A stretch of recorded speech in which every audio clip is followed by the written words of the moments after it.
బండి సంజయ్ నిన్న ఒక చాలా సంచలన ఆరోపణ చేశారు సార్ కేసీఆర్కి సంబంధించి. కేసీఆర్ సన్నిహితుడికి బీదర్లో దొంగ నోట్లు ముద్రించే ప్రెస్ ఉంది, అక్కడి నుంచి దొంగ నోట్లు తెచ్చి ఎన్నికల్లో పంచారు అని చాలా కాంట్రవర్షియల్ కామెంట్ చేశారు. ఒకసారి బయట సంవత్సరాలు ఒక కుటుంబ పాలన, ఒక అవినీతి పాలన, ఒక మూర్ఖత్వ పాలన తెలంగాణ మొత్తం సర్వనాశనం అయిపోయింది. ధనిక రాష్ట్రం అప్పుడ పాలైంది, కానీ ఒక కుటుంబం మాత్రం ధనికులు అయిపోయారు. వాళ్ళు మామూలు పాస్పోర్ట్ దందా చేసి దొంగ నోట్ల దందా చేసే కుటుంబం ఇలా 1000 కోట్లు సంపాదించింది. అక్కడ బీదర్లా, మీ అందరికీ ఇన్నో చెప్పిన విషయం చెప్తారు. బీదర్లా ఇదే టీఆర్ఎస్ పార్టీ అగ్రనాయకుడికి ప్రింటింగ్ ప్రెస్ ఉండేయారా. నాకు మొన్న ఢిల్లీలో ఒక పోలీస్ ఆఫీసర్ కలిసాడు. సార్, నేను సిద్దిపేట ఎస్పీ ఉన్నప్పుడు బీదర్లో ఒక ప్రింటింగ్ ప్రెస్ ఉండే. ఆ ప్రింటింగ్ ప్రెస్ టీఆర్ఎస్ పార్టీ ఆది నాయకుడిది. మరి ఏం చేస్తారు సార్ అంటే, టీఆర్ఎస్ పార్టీ కరపత్రాలు కాదు, దొంగ నోట్లు ముద్రిస్తారట. ఆడ దొంగ నోట్లు ముద్రించే ప్రింటింగ్ ప్రెస్ బీదర్లో ఉన్నది. నేను ఆ ప్రింటింగ్ ప్రెస్ సీజ్ చేద్దామని పోయినాను. పోయేసరికి రాష్ట్రంలో నుండి ఒక ముఖ్య నాయకుడు నాకు ఫోన్ చేసి, మీకు డ్యూటీ అక్కడ లేదు, మీరు పోకండి అని చెప్పి నన్ను ఆలోచిస్తే నేను పోలేకపోయినా.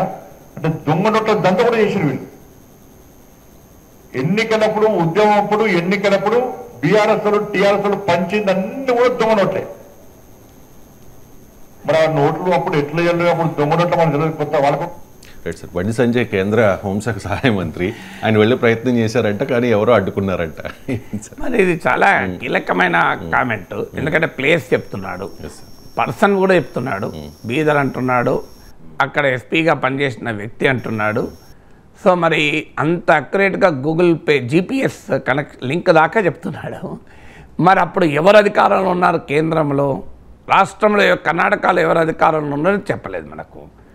మరి అది అంటే ఎన్నికలు వచ్చినప్పుడల్లా అక్కడే ప్రింట్ చేసి పంచుతున్నాను అంటున్నారు. మరి కర్ణాటకలో అంతకుముందు బీజేపీ అధికారంలో ఉంది. మరి బీజేపీ అధికారంలో ఉన్నప్పుడు కూడా బీదర్లో మరి జరిగిందా లేదు? మీకు దేశంలో బీజేపీ అధికారంలో ఉంది, దొంగ నోట్లను అరికట్టే అధికారం కేంద్రానికి లేదా? 4+4 ఆఫర్. మొదటిసారిగా కంట్రీ డిలైట్ పాలని 4 రోజులు ఆర్డర్ చేసిన వాళ్ళకి మరో 4 రోజులు ఫ్రీ. ఇంకెందుకు ఆలస్యం, యాప్ని డౌన్లోడ్ చేసుకోండి. Download the country delight app now. ఇప్పుడు మీకు డిమానిటైజేషన్ ఎందుకు తెచ్చారు? దొంగ నోట్లను కంట్రోల్ చేసడానికి కదా డిమానిటైజేషన్ తెచ్చింది. అంటే కేంద్ర ప్రభుత్వ పరిధిలో ఉన్నట్లే కదా, దాన్ని బట్టి కౌంటర్ఫిట్ కరెన్సీని కంట్రోల్ చేయడం అనేది. నాకు తెలిసినంతవరకు అది హోమ్ మినిస్ట్రీగా మరి ఫైనాన్స్ మినిస్టర్ చూడాలి. బట్ డెఫినెట్గా హోమ్ మినిస్ట్రీ కూడా పాత్ర ఉంటుంది. సో మరి ఇక్కడ క్వశ్చన్ ఏంటంటే, ఒక బీజేపీ నాయకుడిగా ఆరోపణ చేయడం వేరు, కేంద్ర మంత్రిగా ఆరోపణ చేయడం చాలా సీరియస్ ఆరోపణ, మామూలు ఆరోపణ కాదు.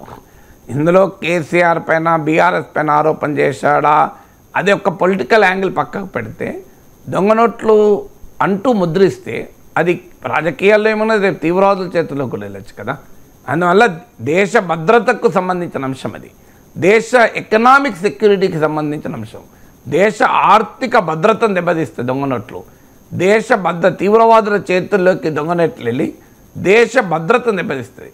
మరి దేశ భద్రతను, దేశ ఆర్థిక భద్రతను దెబ్బతీసే పని విషయంలో క్యాజువల్గా సెంట్రల్ మినిస్టర్ స్టేట్మెంట్ చేసి వదిలేస్తే దేశానికి ఎంత ప్రమాదము?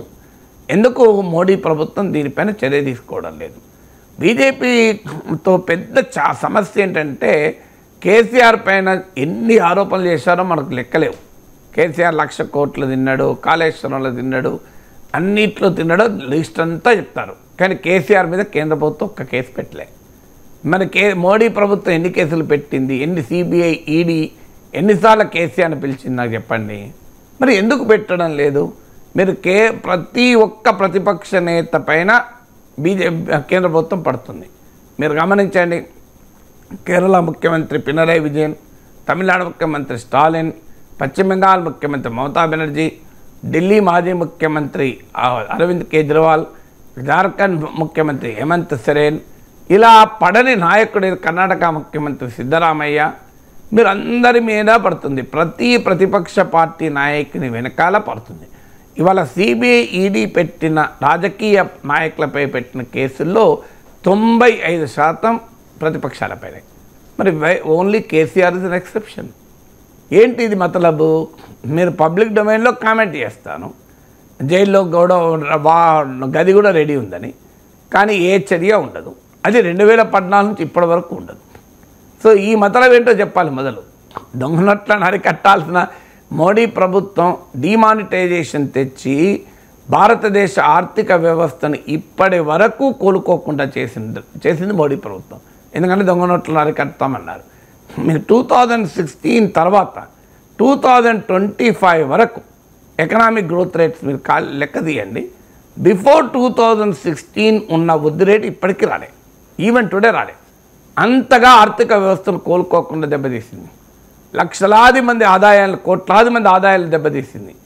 కానీ అల్టిమేట్గా సాధించింది ఏమీ లేదు. అయినా కూడా దొంగ నోట్లు రద్దు కాలేదంటే మరి కేసీఆర్ ప్రింటింగ్ ప్రెస్ పెట్టుకొని బహిరంగంగా ఆ ప్రింటింగ్ ప్రెస్ అందరికీ తెలిసేలా బీదర్లో ప్రింట్ చేస్తుంటే బీదర్ అని చెప్తున్నాడు. ఏమున్నది? వెంటనే అమిత్ షా ఆ ఎస్పీ ఎవరో సంజయ్ని అడిగి అతన్ని వెంటనే అతని విచారణ పిలిపించి అతని నుంచి సమాచారం తీసుకొని ఆ బీదర్కు వెళ్ళి ఆ ప్రింటింగ్ ప్రెస్ ఓనర్ను బీఆర్ఎస్ ముఖ్య నాయకుడు అంటున్నారు కదా, ఆయన లోపలేసి ఎక్కడ దొంగనట్లు ప్రింట్ అయినా లెక్క కేసులు పెట్టచ్చు కదా. కేసులు పెట్టకపోతే డెఫినెట్గా బీజేపీ నిజాయితీని ప్రశ్నించాల్సి ఉంటుంది. రాజకీయ ఆరోపణ చేయడం వేరు, ఇంత లోతైన రాజకీయ ఆరోపణ, ఇంత నిర్దిష్టమైన రాజకీయ ఆరోపణ చేయడం వేరు. అంటే ఈ దేశంలో ప్రింటింగ్ ప్రెస్లు పెట్టి దొంగ నోట్లు ముద్రించుకొని అది ప్రజల్లో పంచి, మామూలు కూడా విషయం కాదు, అది ఎన్నికలప్పుడు పంచారంటున్నారు. అంటే కొన్ని కోట్ల మంది ప్రజలకు పంచినప్పుడు అది ఎక్కడో ఒక చోటు దొంగ నోటు బయటపడాలి కదా. మరి కోట్ల మంది ప్రజలకు ఎన్నికలప్పుడల్లా దొంగ నోట్లే పంచితే అది బయటపడాలి కదా. ఇంతవరకు బీజేపీ ఎంతమంది దగ్గర దొంగ నోట్లు పట్టుకున్నది? సో ఇలాంటి ఆరోపణ చేసినప్పుడు దేశ భద్రతకు సంబంధించిన అంశం, దేశ ఎకనామిక్ సెక్యూరిటీకి సంబంధించి, it's not simple political allegation. Political allegation రోజు చేసుకుంటారు, ఐఎమ్ నాట్ బాదర్డ్. కానీ ఇది వెరీ సీరియస్ అలిగేషన్ కదా. అందులో యూనియన్ హోమ్ మినిస్టర్, హోంశాఖ సహాయ మంత్రి చేస్తున్న ఆరోపణ. సో డెఫినెట్గా మోడీ ప్రభుత్వ చిత్తశుద్ధికి ఇది ఒక పరీక్ష.